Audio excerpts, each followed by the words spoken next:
Dulu datang kita, sekarang sekali setahun untuk ziarah kemana?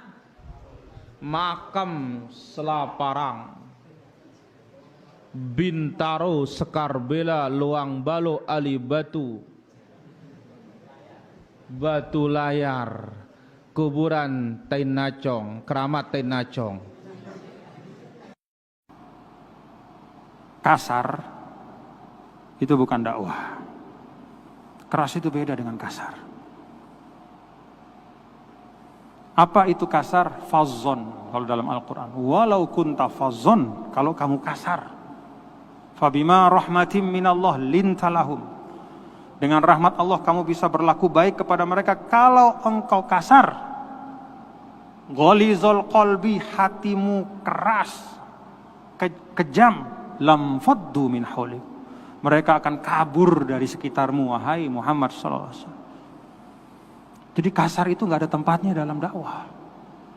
Apa salah satu penanda kasar itu? Kalau kata Imam Fairuz Abadi, khusyunatul kalam.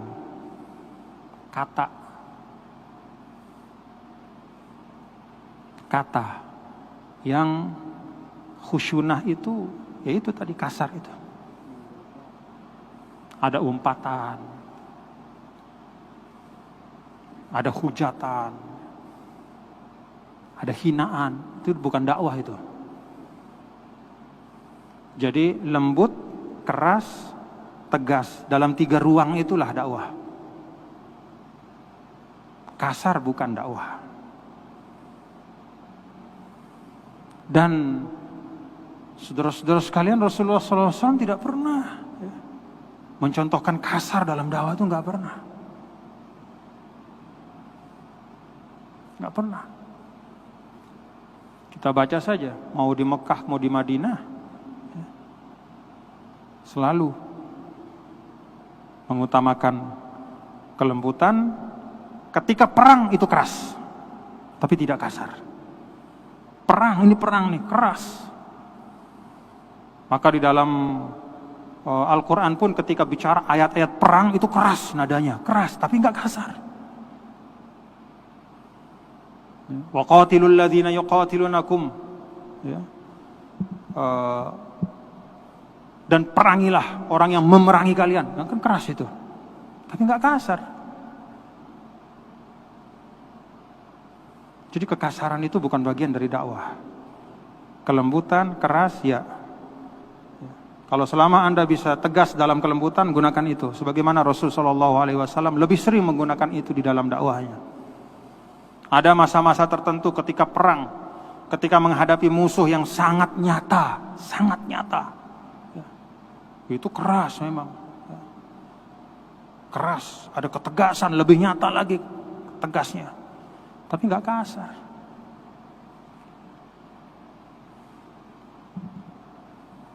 Coba misalnya, faqtuluhum haitsu saqiftumuhum, fakhuduhum waqtuluhum.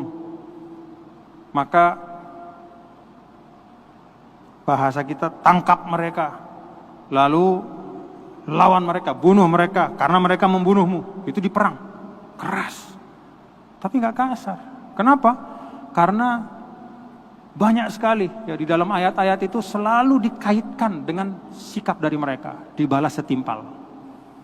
Ya, itu ketegasan. Tetapi coba, wa in janahu lis-salmi fajnah laha. Ini perang nih. Kalau musuh, ini perang ya, bukan keadaan kita berbangsa bernegara biasa-biasa nih, aman damai. Ini perang. Wa in janahu lis-salmi fajnah laha wa tawakkal 'ala Allah. Kalau mereka yang memusuhimu itu kemudian mau berdamai, ini musuh yang nyata nih. Fajnah laha. Ya. Terimalah itu. Terima perdamaian itu. Wa tawakkal 'ala Allah. Nah. Jadi seperti itu dakwah ya. Jadi jangan sekali-sekali kita berdakwah tapi menggunakan kekasaran. Ya. Ingat, dakwah itu adalah kita minjam kursinya Rasul. Saya sering sampaikan, yang namanya da'i itu dia minjam kursinya Nabi nih. Karena Nabi sudah nggak ada, yang meneruskan itu adalah para ustadz, para tuan guru, para ulama. Jadi kursi ini kursinya Rasul dalam tanda kutip. ini meneruskan. Dan Nabi itu nggak pernah. Termasuk juga khutbah tadi Tuan Guru Dr. Salimul Jihad. Itu mimbarnya Nabi dalam tanda kutip ya. Ketika Nabi sudah tidak ada, kitalah yang meneruskan berkhutbah. Jadi kita sedang minjam mimbarnya Nabi, sedang minjam kursinya Nabi. Mari kita jaga betul.